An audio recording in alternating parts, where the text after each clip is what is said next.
Saan? Hanggang buo ba? Oh my gosh. Tawid. Ay, yung kusina nila. Yan sila yung ating mga kasama. Buti lang maaga tayo natapos, no?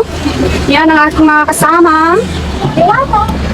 Kita na din sila ni Diwata. Hi, Diwata. Hi, Diwata. Say hi, Diwata. Diwata, hi. Ay, wala.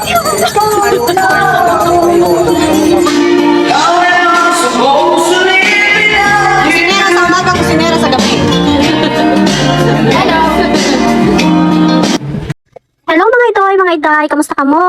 So for today's video, kakadtoon ta si Diwata kay taga-Katarman ko, no? Eh di wow, istorya eh.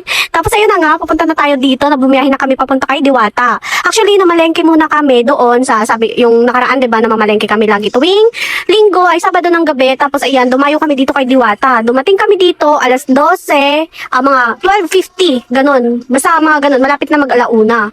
Tapos, ayan, nagkaligaw-ligaw pa nga kami dito mga idoy, mga iday, kasi nga hindi namin alam kung saan yung papunta doon kay Diwata. Buti na lang, nagturo-turo na lang ng hula, syempre. Charot. Pero medyo lang naligaw kami. Akala nga namin nililigaw na kami ng mga Diwata at mga engkanto. Charot. Tapos ayan, tatawid tayo dito, papunta doon sa Parisan Overload ni Diwata. Ayun, grabe mga idoy, mga iday. Ang dami ng mga tao dito. Grabe.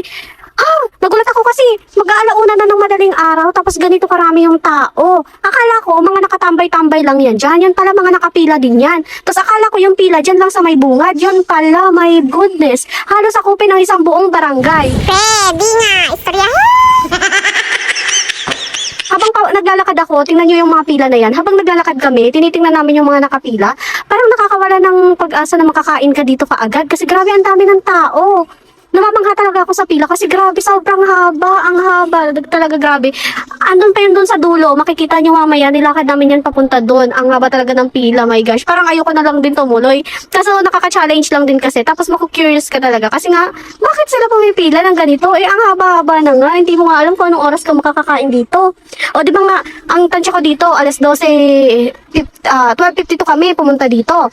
Tapos, iniisip ko siguro mga 2:30 ng madaling araw kami dito makakakain.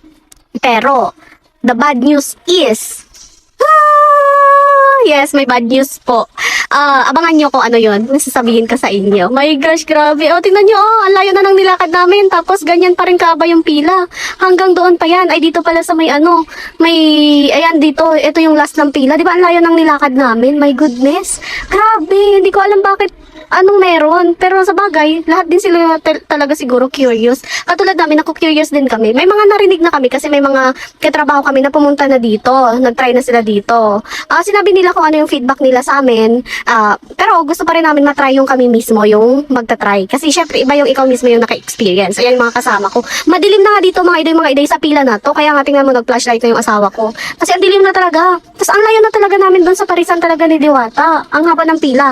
Akala ko nga, kami na yung pinakadulong-dulo. Tapos yung pala, meron pang mga susunod na mahabang pila. Tapos ayan, nakikita nyo yan, yung maliwanag na yun. Yun yung Parisan ni Diwata. Akala ko, pagpasok mo doon, pwede ka nang kumain. Yun pala, pila pa din pala yan doon. Di ba tingnan nyo, ang liliit na mga tao doon? Grabe, ang layo talaga.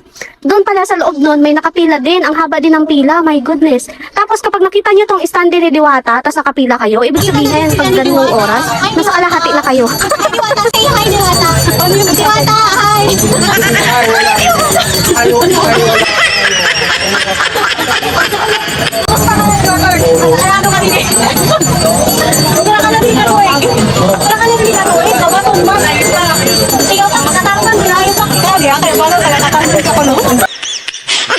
Tapos, habang palapit ka ng palapit doon sa magbibigay sa'yo ng stab para makakain ka, my gosh, ang dami mong realization.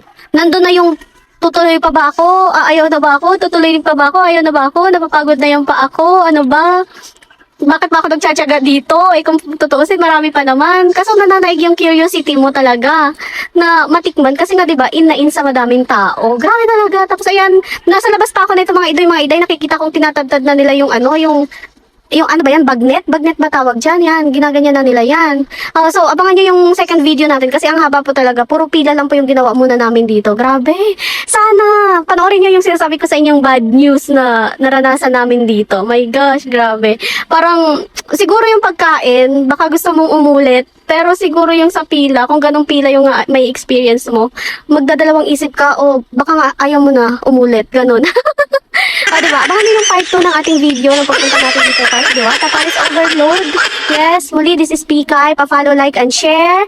Lalong-lalo na ngayong April 29, mamimigay po tayo ng GCash Ayuda. Abangan nyo po, 7 p.m. ako magla-live para malaman ninyo kung sino yung mga nanalo. Yes! Ayun, bye-bye!